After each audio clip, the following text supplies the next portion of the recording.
Bonjour à tous et bienvenue à toi sur la chaîne d'un psy dans ma poche. Aujourd'hui, j'aimerais aborder avec toi le plus puissant des outils que le cerveau a pour apprendre, à savoir l'apprentissage essai-erreur.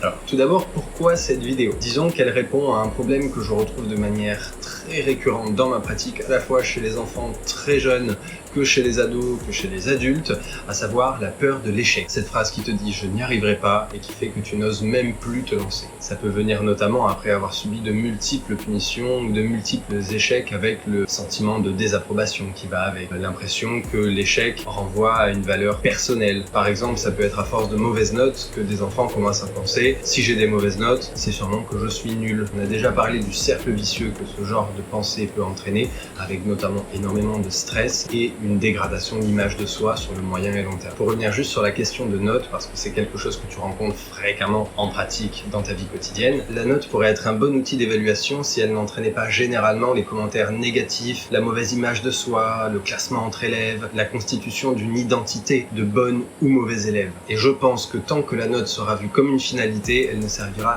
qu'à enfermer les élèves dans des cases. En revanche, la correction, elle, est hyper importante. Elle permet de comprendre ses erreurs pour faire mieux la prochaine fois.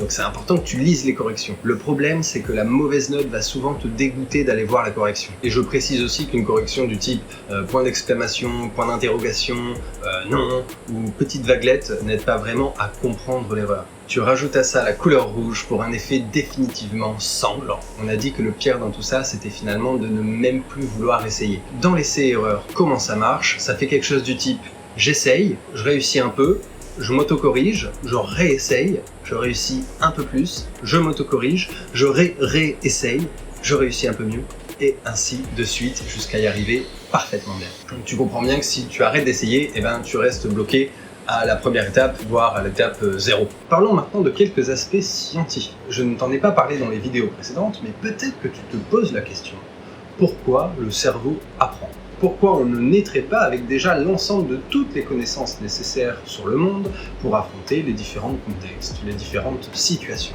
Eh bien, c'est tout simplement parce que la vie ne peut pas coder dans l'ADN l'ensemble de toutes les situations possibles auxquelles tu pourrais être confronté. Il va falloir de l'adaptabilité pour répondre aux multiples contextes. Ce qu'apprend chaque cerveau va donc être dépendant de ses expériences et de son environnement. Maintenant, comment apprend le cerveau? Le cerveau passe son temps à faire des hypothèses sur le monde et à les évaluer en vraies, partiellement vraies ou carrément fausses en fonction de ce que lui renvoie son expérience. J'ai mon idée sur le monde, je me trouve confronté à un problème, j'essaye de le régler, j'y arrive plus ou moins, je prends un peu de recul pour essayer de comprendre ce qui a ou pas marché, je modifie le logiciel ou ma vision du problème, je retente, je réévalue, et ainsi de suite. Je t'ai déjà dit que tu connais tout un tas de choses sur le monde, tes connaissances générales, gravées dans ta mémoire sémantique. Tu as déjà appris tout un tas de schémas sur la façon dont fonctionne le monde, et ça depuis tout bébé.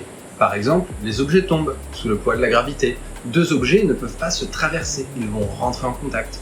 Une sphère roule, je peux exercer une force sur un objet pour le lancer ou l'envoyer dans la direction que je veux. Rien qu'avec ces quelques règles, tu peux t'imaginer faire un strike au bowling ou un tir à la pétanque, Jeanne Marseille. Tu vas lancer ta boule 10 fois, 100 fois, 1000 fois en ajustant à chaque fois la distance qu'évalue ton œil, ta force, la qualité du sable, la position des autres boules. Petit à petit, tu vas être de plus en plus précis. C'est ça, l'essai-erreur. Parlons maintenant d'un biais du cerveau, ce qu'on appelle l'illusion de maîtrise. Ça arrive souvent lorsque tu te retrouves confronté à une nouvelle connaissance. Tu as bien écouté le professeur, tu as bien appris ton cours, tu penses le connaître sur le bout des doigts, tu penses l'avoir bien compris. Et au moment de mettre en pratique ou de répondre à une question, ça bloque. Tu pensais maîtriser ton sujet alors qu'il n'en est rien. Ça peut s'expliquer en premier lieu par la différence entre les quelques exemples présentés dans la théorie et la multitude d'applications pratiques possibles. Car à chaque fois, le contexte et les conditions changent. Pour éviter de te retrouver bloqué devant un exercice ou un contrôle,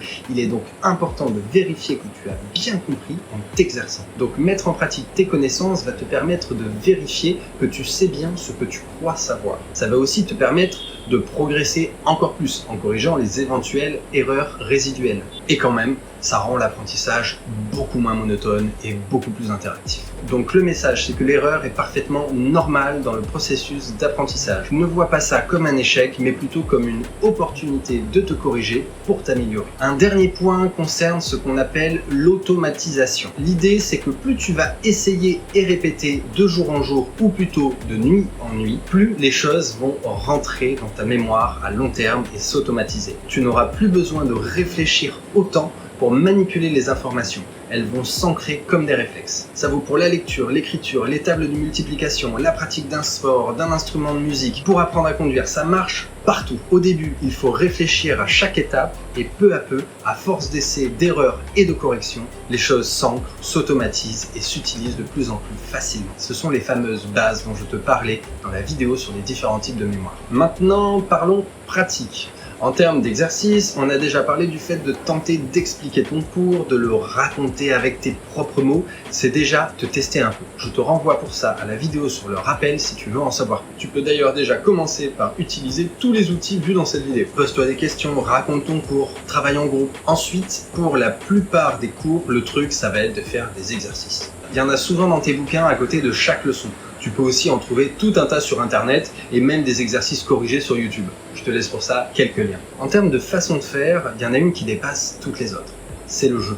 Tous les bébés animaux jouent, en tout cas chez les mammifères. C'est le moyen sélectionné par la nature comme étant le plus efficace pour mettre en pratique l'apprentissage essai-erreur. Le jeu te renvoie tes erreurs et active l'autocorrection en direct, en plus d'être ludique et plaisant, ce qui donne envie de réessayer encore et encore. On a tendance à le perdre de vue en grandissant, mais sur ce coup-là, c'est bien l'enfant qui est en toi qui a raison. Alors je sais que c'est pas toujours le plus simple à appliquer dans le cadre de l'école, mais l'idée ça va être d'essayer de prendre du plaisir et de t'amuser. Essaye de voir ça comme un jeu. Tu pourrais bien te prendre au jeu. Tu peux travailler ton cours avec la technique du roleplay, où l'idée est de s'amuser en théâtralisant. Je te laisse d'ailleurs me partager en commentaire tes meilleures techniques pour apprendre tes cours de manière ludique. Il existe aussi ce qu'on appelle les serious games, qui sont vraiment des jeux pensés pour s'amuser tout en apprenant quelque chose. Parmi les grands classiques, on retrouve notamment le Trivial Pursuit.